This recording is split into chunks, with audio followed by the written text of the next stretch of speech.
बच्चों पिछले वीडियो में आपने जो है कार्बोहाइड्रेट के बारे में पढ़ा,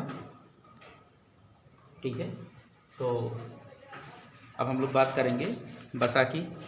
पोषक तत्वों में हमने बात की कार्बोहाइड्रेट की, इसके बाद में वसा। वसा क्या है?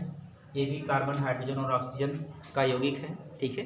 कार्बन, हाइड्रोजन और ऑक्सीजन के मिलने से बनता है, ठीक है। और इसमें ऑक्सीजन की मात्रा कम होती है, ठीक है। कार्बन,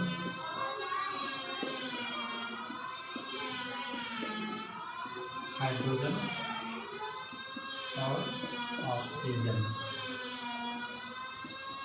इसके मिलने से बनता है, ठीक है। अब वसा पाया कहाँ जाता है? वसा के स्रोत क्या हैं? तो वसा जो है जंतुओं से भी मिलता है और वनस्पतियों से भी मिलता है। तो दो स्रोत हैं इसके, जंतु भी होते हैं और पादप भी होते हैं, ठीक है।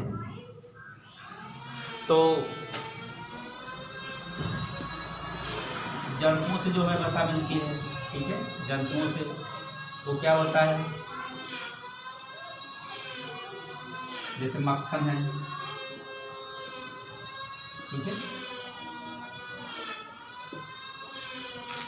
ये जंतु से हमको प्राप्त होता है।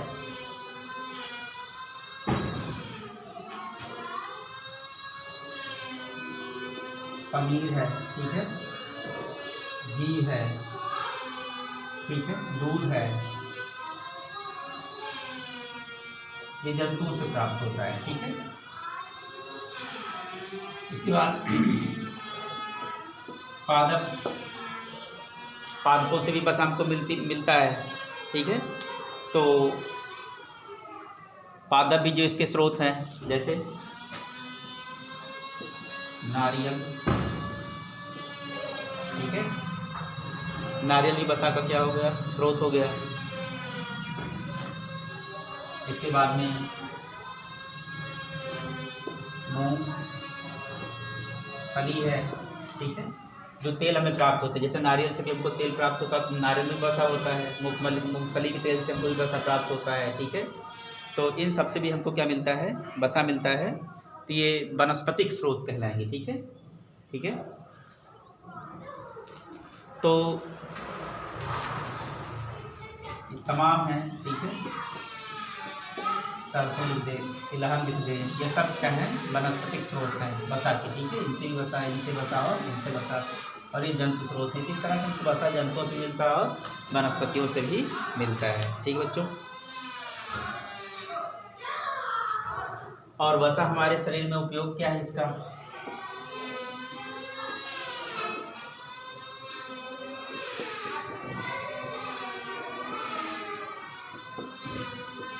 वसा की उपयोगिता की बात की जाए, वसा का क्या क्या यूज है हमारे शरीर में, ठीक है। तो सबसे पहला जो अतिरिक्त भोज्य पदार्थ होता है वो वसा के रूप में हमारे शरीर में संग्रहित होता है, ठीक है।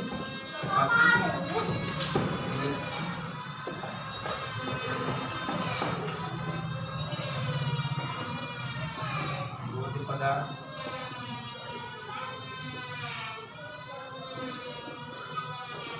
शरीर में वसा के रूप में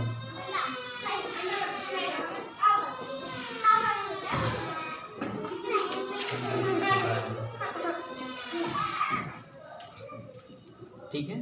तो वसा के रूप में संग्रहित होता है और वसा हमको ऊर्जा भी देता है। वसा ऊर्जा प्रदान करने का कार्य करता है।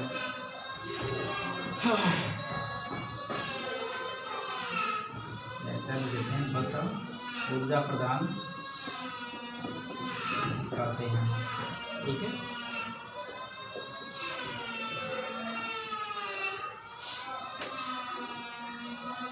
और क्या करते हैं? वसा क्या करते हैं? हमारे शरीर के ताप का नियंत्रण करते हैं। हमारे शरीर के ताप को बाहर से रोकते, बाहर जाने से रोकते हैं, ठीक है। ये कह सकते हैं ये ताप नियंत्रण।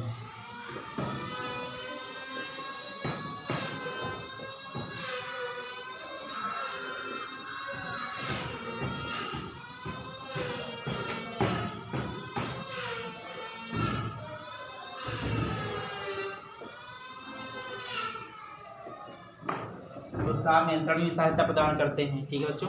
ये सब वसा का हमारे शरीर में उपयोगिता है, ये कार्य वसा हमारे शरीर में करते हैं, ठीक है।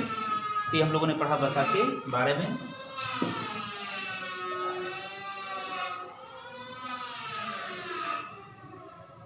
तो हो गया आपका जो है कार्बोहाइड्रेट वसा। अब बारी आती है प्रोटीन्स की,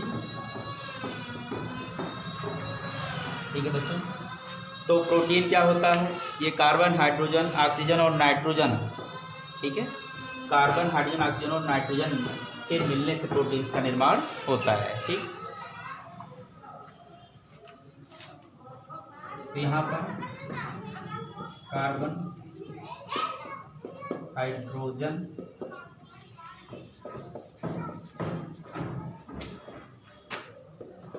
ऑक्सीजन हुआ नाइट्रोजन, ठीक है।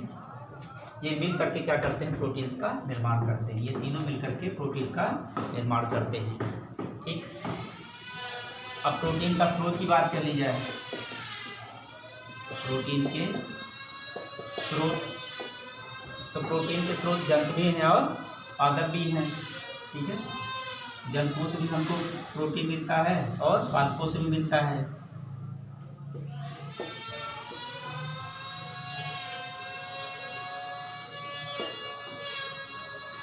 तो हम बात कर लेते हैं जंतुओं से प्राप्त होने वाला प्रोटीन, ठीक है। तो जंतुओं से जो हमको प्रोटीन मिल रहा है वो क्या क्या है? किसमें हमको मिलता है? मांस में मिलता है, अंडे में मिलता है, ठीक है। अंडा, तो मांस हो गया, अंडा हो गया, मछली हो गई, ठीक है। ये सब जंतु स्रोत है, ठीक है। जंतुओं से हमको मिलने वाला प्रोटीन, मांस में भी प्रोटीन, अंडे में प्रोटीन और मछली में प्रोटीन, इस तरह से जंतुओं से मिलने का वाला ये स्रोत है, ठीक है। फिर जो पादप होते हैं, तो जितने दलहनी पादप होते हैं उन सब से हमको प्रोटीन मिलता है, ठीक है। जैसे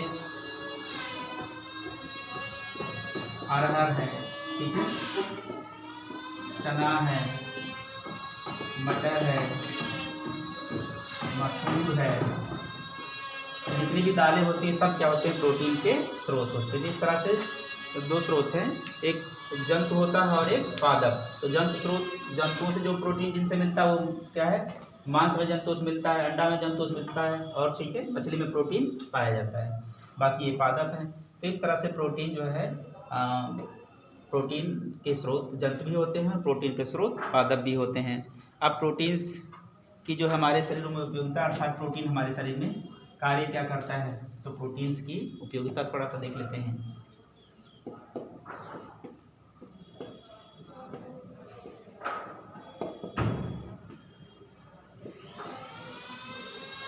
प्रोटीन्स की उपयोगिता, तो प्रोटीन की उपयोगिता क्या है? तो नंबर 1, प्रोटीन जीव द्रव्य का निर्माण करता है, ठीक है। जीव द्रव्य का निर्माण किससे होता है? प्रोटीन से होता है।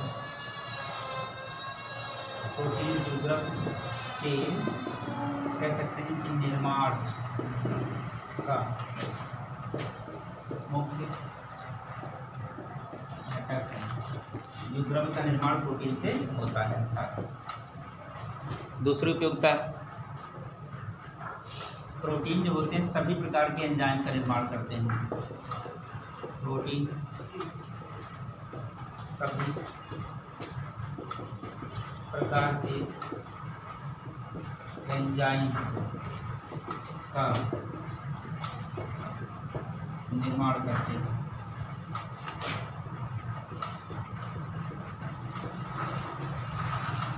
सभी प्रकार के प्रोटीन सभी प्रकार के एंजाइम का निर्माण करते हैं। एंजाइम क्या होते हैं? ये एंजाइम हमारे भोजन के जो है पाचन में सहायक होते हैं। ठीक, ये प्रोटीन का कार्य है।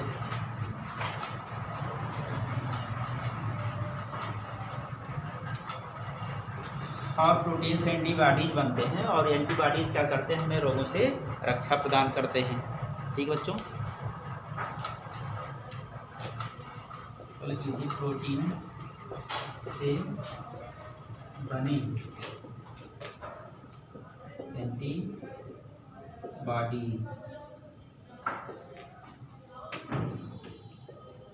हमारे शरीर की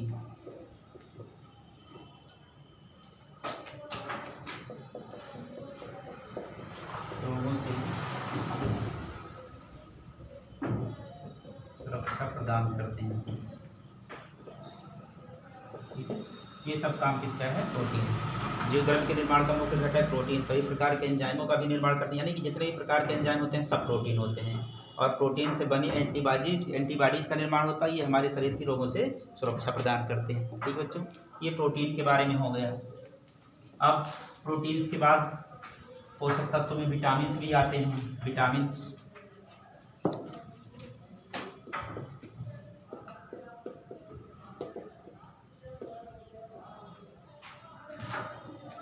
ठीक है, कह सकते हैं कि ये जो है जटिल कार्बनिक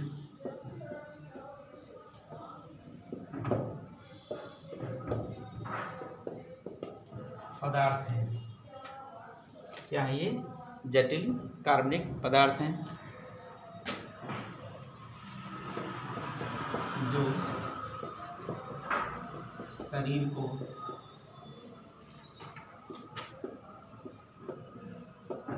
प्रतिरक्षा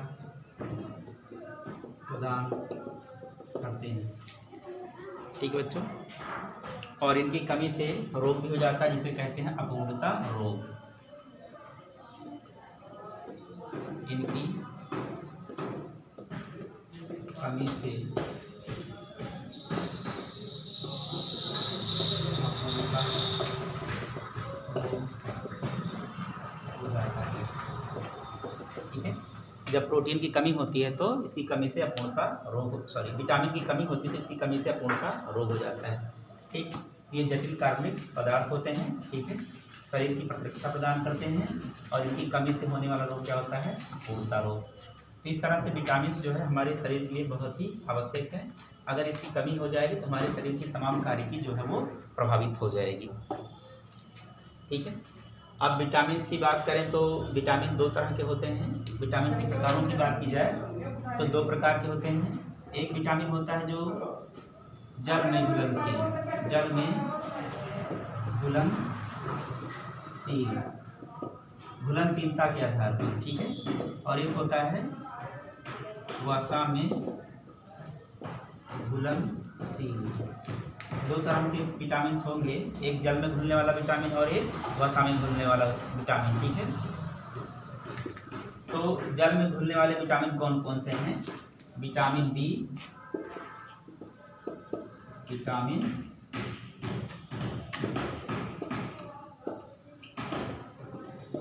बी व विटामिन सी। विटामिन बी और विटामिन सी ये जल में घुलने वाले विटामिन हैं। बाकी अन्य विटामिन जो होते हैं जैसे विटामिन ए है, विटामिन डी है, विटामिन ई है, विटामिन के है, ऐसे नाम रखे गए विटामिनों के। ये सारे विटामिन किस में घुलते हैं? वसा में घुलते हैं। ठीक बच्चों, और इसके बाद कौन सा विटामिन किस भोज्य पदार्थ से प्राप्त होता है और इसकी कमी से रोग क्या होता है? हमने बोला कि अगर इसकी कमी हो जाए तो अपूर्णता रोग हो जाएगा। ठीक है, तो जैसे विटामिन सी है, ठीक है, विटामिन सी है, विटामिन ए है, इन सब की अगर किसी की कमी हो जाए तो उसका संबंधित रोग हो जाता है। अगर विटामिन ए की बात करें तो अगर इसकी कमी हो जाए तो रतौंधी हो जाता है, विटामिन सी की कमी से स्कर्वी हो जाता है।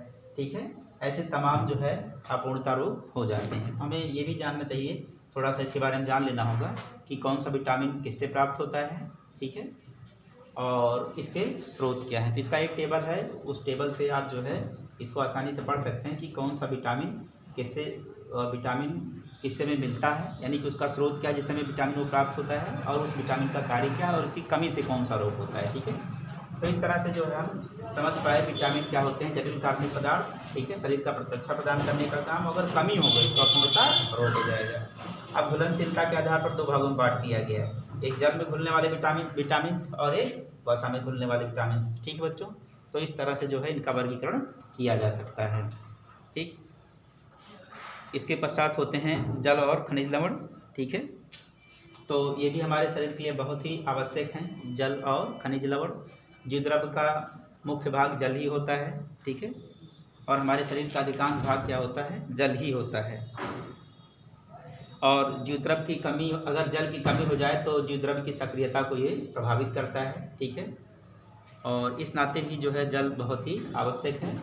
और जो लवण होते हैं बच्चों, इस लवण के माध्यम से क्या होता है, तंत्रिका तंत्र भी कार्य करते हैं, और भी कई कार्य से संबंधित संपन्न होते हैं हमारे शरीर में, ठीक है। तो अगर इन सब के में से किसी की कमी हो जाए, किसी भी की कमी हो जाएगी तो हमारे शरीर की जो है उसकी क्रिया पर जो है प्रभावित हो जाती है, ठीक है, और शरीर का संतुलन बिगड़ जाता है। तो आज के टॉपिक में इतना ही, धन्यवाद।